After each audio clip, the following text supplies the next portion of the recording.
Welcome everybody to our 2 o'clock session. I'm so excited to be a part of this session, and I'm so excited about our guest. Um, and I want to tell you a little bit about her. First, I'll just tell you a little bit about myself. My name is Kimberly Hodges.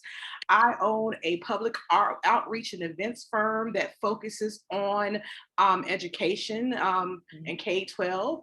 Some of my clients are mentoring to manhood, young women of society, and I also help the ARC of Prince George's County with their youth who have different abilities. So happy to be here and happy to have our guest, who is Kendria R. Johnson, ED. Yes. She is an author, a teacher, a public speech speaker, coach, and business owner. She's from Dallas, Texas. She began her career teaching fourth grade math and science. And it seemed to stick to her and bring in a brand new focus for her career choice. Ms. Johnson has a strong passion for girls in STEM careers, as she herself has been teaching math and science for over 18 years. She says, I had a daughter that loved math, and my desire is to inspire that passion into someone else's daughter. In August of 2022, Kendria has dropped her new book. Yeah, okay. And it says here that you began public speaking in 2013. And for some supplemental income, you were working with teachers in the American Federation of Teachers. And it gave her a boldness to position herself as a teacher, trainer, education, and consultant. And we could go on and on about her, but I'm gonna let her kind of speak for herself. How are you doing today? I am wonderful. It's nighttime here, but I'm on fire to be here. Could not wait. Awesome. So, yes. Out of all of these things we are going to kind of focus on the author in you. Teacher of the Year, Strive to Thrive Toolkit. Yes. It's homage to dedicated teachers and educators everywhere. You said after dedicating over 10 years in your teacher career, you began to hate your job. It was so unusual that something that she's saying, this is from her words, that I used to love so much began to drain the life force from my soul. I had to do something, she said. Something more wholesome and sustainable. And she had to do something that would ensure that her passion and purpose in the field of education stayed alive and lit instead of burned and fizzled. So Teacher of the Year, Strive to Thrive Toolkit is a precise list of things that she wished she knew before she dove headfirst into her teaching career. Her revelations saved educators a lot of stress. It saved them a lot of headaches and heartaches. It chronicles the perils and pitfalls and problems that people face as teachers in the classroom, and outlines strategies and solutions to thrive regardless what is going on. The book is interactive. It is a teacher's companion. It's to prevent teacher burnout and establish healthy and sustainable practices in new academic years and every year to come. So talk to me. That's a strong word. You hated your job. Talk to me about that. Well, I mean, I fell in love with you. First off, thank you so much for having me on this panel. But I think I started out falling in love with teaching like everyone else. It just kind of fell in my lap. And the first time that I taught a child something and they repeated it back to me, I was like, man, I found my superpower. Couldn't wait to get back to school every day. But then, reality starts to set in. Then the years start to pile on and the work starts to pile up, and then your brain starts to go on overload, and then you can't turn it off. I call it turning on your teacher brain. I couldn't turn it off. I was going home, dreaming about the kids, thinking about the kids, waking up in the middle of the night. I like to send that email. I got to call that parent. And I couldn't turn it off. And so you go to your, like most of us do, go to our friends and family and say, I'm just stressed. Oh, girl, get over it. You'll be all right. Yeah. You'll be okay. It just comes with the job. You'll be fine. But I wasn't fine. So around about year 12 and 13, it started to take its toll. It started to manifest. The stress started to manifest in my health. And that's when I knew something was wrong. I started to lose weight. My hair was falling out. My skin would break out in hives when I would have stress, anxiety attacks. My vision was blurry. I was dizzy a lot. I had either low blood pressure or high blood pressure. Either way, I was sick. And then I have to take a pill for each one. Every time I would take a pill, that would make me sick. I took 3 separate medical leaves in 1 year of teaching. That was the worst year. That's the year that I quit. That's the year that I said that this is enough. I have to do something to change, what's happening to me. Why am I losing my hair at 36 years old? I have no business having patches of hair missing from my head because I'm stressed out. That's not acceptable. So I did this drastic thing that I did, but I don't advise my clients to do it. But when it ever gets to the point where your health is affected, your well-being is affected, your quality of life is affected, you have to do something.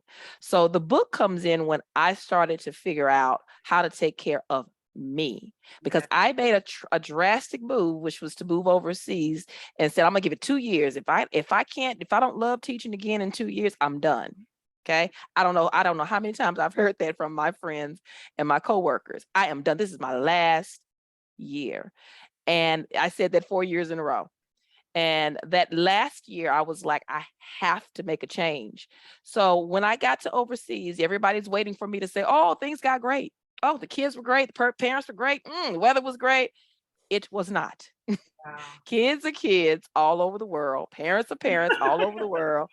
Child, the hours are the same. The politics are the same. Everything is pretty much the same when I got here. And I was like, so I knew then that the problem was, there was something that needed to change within me. I had to fix things about Kendra to go back and check in on how did I get here?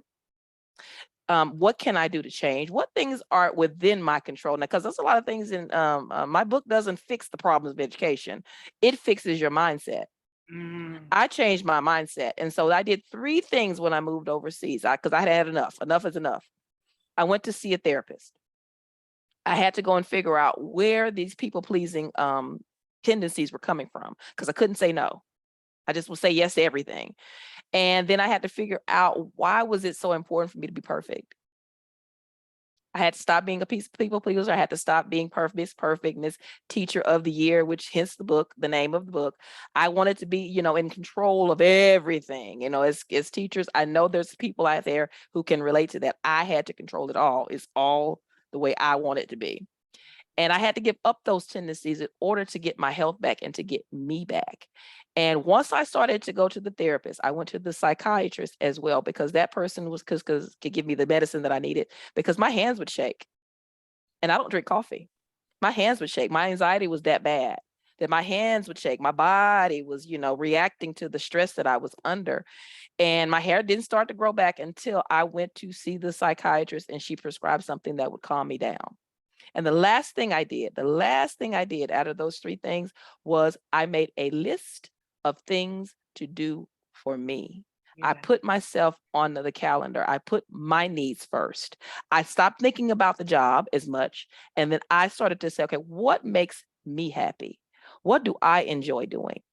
And that is when I started to really get the balance back into my life. Then I started to do things that I wanted to do. I started meditating and taking walks and going on trips and hanging out with people that I enjoy their company more. I started dating again, all the things that I was putting off because I was overworking myself.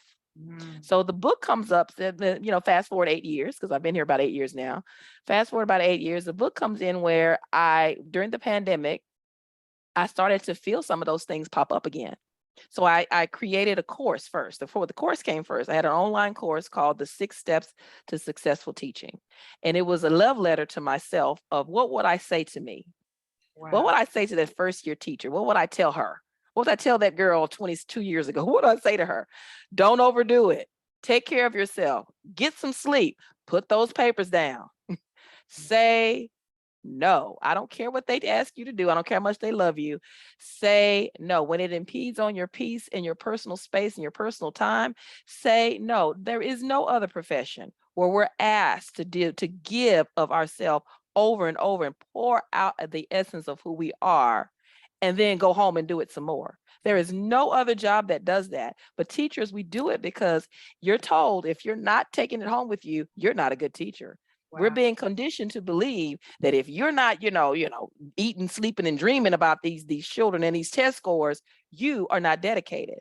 That conversation needs to change. So I wrote the book in homage, to show that I'm an excellent teacher and still go home at night. Yeah. I'm great at what I do, but I'm better when I like me, when I get some sleep, when I like who I am, when I look in the mirror, when I am not, full of anxiety and stress and pressure, when I can say, oh, I'm not going to be able to do that this weekend. I'm so sorry. Sorry. I got personal life. I have plans. And my plans could be to sit on this couch and watch television. The point is I have a personal life. I have times. There's times when I will give to my job. And then there's times that I will give to myself. And so self-care seems to just pop into it. It snuck its way into the book, but the book is really not about that. The book is about those 6 things that I learned through this experience. Okay, because a lot of teachers are going through this right now, have been through it. I was one of the people that went through it. The people that went through it with me did not make it out. They are doing other things. I stayed in it. But if I could, this is what I do as a teacher. When we get knowledge, we pass it on. When we know something, we want someone else to know it as well. Teacher, yes. Yeah, it's the teacher in us. So when I figured out, oh, I got it. I think I got it. I wrote down these 6 steps, very simple things that you can do. And in my book, it says it's interactive. That means after you read a chapter, write down what you will do and what you learn from that chapter and how you can, implement that in your own personal life. So I wrote those things down as a way to say, hey, teachers, I hear you. I see you. I am you. And I get all kinds of phone calls from all over the world, of course, from like, okay, let me tell you what's going on. And they talk to me like it's a secret, like nobody knows what they're going through. I'm like, I understand completely. I completely understand. This is what I need you to do. And so I just kind of coached them through it. And that fell into my lap because I was already a mentor teacher. But as a mentor, I needed a mentor.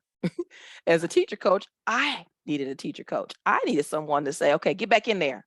All right, you can do it. You can do it. Get back in there. Just get back in there. You are blessed and highly favored. You are smart. You are intelligent. You are beautiful. Go back in there and show them what you got, right? So I do that for other people because who fills our cup up? When our cups are empty, who fills us up? Now, my program is not for everybody. My book, you read the book and you let me know. But if there's some steps in there that you might not even need, but whatever in there that resonates with you, please let me know. Please give me feedback because I want to know who else is going through this in the world. Because believe it or not, Ms. Kim, everybody, and I mean teachers from all over can relate to this book. The people I've talked to, everybody is having the same types of issues. And that's the beauty of what I've written and the things that I've gone through is that my journey is not for nothing. My pain was not for nothing because now I can inspire someone else to, hey, you know what? Put those papers down. Leave those papers at work. Your children bring home backpacks, right? They have all this stuff in there. And a parent will say something like, all right, empty out your backpack, bring me your homework. Teachers are bringing home backpacks too, but they're invisible. They're bringing home stress. They're bringing home, the problems of the day. They're bringing home the energy that's at their job. They're bringing home the children's problems, plus the stuff that they already have at home that they have issues with. And who's getting rid of that load? Who's helping you with that load? Right. Who's helping you? Do you have a dog, a plant, a husband, the cats, dog? Who's helping you with that load? Who's helping you take it off? What I find, I'll go ahead and land my plane there. But what I find is that even teachers who have a wonderful support system at home still don't talk to people at home about teacher problems. Yeah. They still want somebody outside of the house to like, can you help me? I'm having duty. Right. Yeah. That knows you, that's walked the same walk. Exactly. It's important to have someone that really understands what you've been through. You know, I understand that completely. But what are some of the signs? Like, how did you know, and how, and other teachers that you've talked to, how did they know they were starting to burn out? What were some of the symptoms? There's symptoms in the book, and I'm sure anybody who, you know, with a computer can Google symptoms. But before I even did that, there were 7 things that were happening. Okay. Loss of sleep. Okay. I wasn't sleeping well. All right. Your heart palpitations. You know, your heart is racing for absolutely no reason. I had listlessness. That means I would come in the house and couldn't move. I would try to get up and couldn't move. Couldn't move. My apartment, I had a studio upstairs, and I would sleep on the couch because I was too exhausted to leave to go upstairs. Another one is your memory. Your memory, you know, I remember I've heard something about a pregnancy brain, something like that. Like you just have a foggy memory for absolutely no reason. I write about it in the book, how I would just go in the room. It was happening 10 times a day though. I would go in the room, like, why did I come in here? Now that happens to everybody, right? Right. But that was happening to me like every hour on the hour. Wow. But what did I do with that pen? And what did I do with my purse? And what did I do with my wallet? And where did I leave my wallet? I would leave things outside, and I'd leave the door unlocked, and just things were just not working. My brain was in overload. Okay. Other symptoms are mostly medical. So even stuff like simply things like I had my immune system was breaking down. So I was catching simple little colds would turn into pneumonia. Wow. Literally. Yes. I'm not even joking. My simple cold turned into pneumonia. I had walking pneumonia for 6 weeks and did not know it, and it wouldn't heal. You had to go back to the doctor 2 or 3 times to get it to heal. I had to take a medical leave again, just so I can rest to get my body to get back to where it was. So if you're having medical issues that you've never had before, I guarantee if you go all the way back, it's stress related. Yeah. It's related to something that's going on in your body, in your house, or in your job, and you're not, you know, aware of it. I started to connect all those dots. Right. And then when I did those 3 things and I started to take care of myself, some of those things went away. I have been on blood pressure pills in 8 years. Awesome. Okay. And you see his hair. So, I mean, you look fabulous. yeah. So, yeah. So you, I'm gonna ask you, maybe you didn't probably think I would ask this, but while I'm gonna ask you a few things, wondering if there's a little excerpt you might want to read, or something that'll bring us home. There's something in your book. You can think about that while I ask you, you know, a question about all the things that. So you're I guess, would you say that you're a teacher life coach? I call myself the teacher coach. Yeah. Okay. I really honestly don't really like that term, but people, you know, seem to put it on me. So I say, okay, I'm a teacher coach then, because I still work. I go to work every day. I love what I do. I teach girls math and science, same. But I at home, I don't, and then they tried to label me as a mindset coach. Okay. I'll take it, because I work on that. That's what we work on. When I get with a client, we work on their mentality and mindset, because truthfully, honestly, there's not a whole lot you can do about the world around you, but you can change the way you see it. You can change the way you react to it. You truthfully I can't fix the entire universe of education, but I am going to do my part to help every teacher that I can. Anybody who reads this book, anybody who comes to my workshops, anybody who takes my courses, my goal is to help everybody I can to fix the way they see the problem. Because a lot of us, we complain, we're good at it. Right. PhDs in complaining. Okay, we're all on the news, the Great Resignation, all of that. But what can we do about it? That's me. I'm a solution-based coach. What can we do about it? Let me tell you what we can do. We can change the conversation. We can change the conversation. I got an email from an old client, and it said, I just told my boss that I don't work past 6 o'clock. She just called me anyway. And I said, well, what did you tell her? What did you tell her? So she's like, oh, it was fine. She called me back the next day and said it was fine. I said, because you set the tone. They respect you when you respect yourself. When you put boundaries in place, it is your responsibility to make other people respect them. And they will. They will. So, well, we only have like a few minutes left. I'm going to see if there's any questions in the chat. Sure. If anybody has a question, they can raise their hand. But again, please tell us how we can get your book. How is Teacher of the Year, Strive to Thrive Toolkit. It's a homage to dedicated teachers and educators everywhere. The ED herself, Kendria R. Johnson, is with us. Let me see if there's anything in the chat. I think so. Oh, it was this next session. So, and also if they want to get in touch with you as a mindset coach, how would they do that? No worries. They can get on my website. Everything is there. My email is there. My phone number is there. My address is there. Everything is there. So my personal website is www.imkendria.com. I can put that in the chat real quick. And then, of course, my book is on Amazon. My book is on Amazon, but the audio, because I have all three. I have the ebook, the paperback, and the audio. The audio book is on Teachers Pay Teachers. Again, I'm trying to shuffle money around, and we all gonna be blessed together. So it's on Teachers Pay Teachers. You can just download the audio. You can get a free copy of my masterclass on the 6 steps that go with the book. All of that is on Teachers Pay Teachers. And then Amazon also has my book. And that's teacherspayteachers.com or .org. Let me go look. I don't really know the teacherspayteachers.org. Okay. I think it is. Yeah. .org. Really quick, we have to go. Have you learned to love teaching again? Yes, I love it. I was there today. I absolutely love what I do. I can't wait to see them tomorrow because I'm getting the elite group. So the elite classes, I've been assigned the elite classes, which is the high level classes. And I'd like to say, I can't wait. I'm excited because I can't wait to take them to the next level. So yes, I love what I do. The day I don't love it is the day I have to find something else to do, because there's nothing worse than a teacher that teaches past burnout. Well, they call it quietly quitting. Yeah, I understand.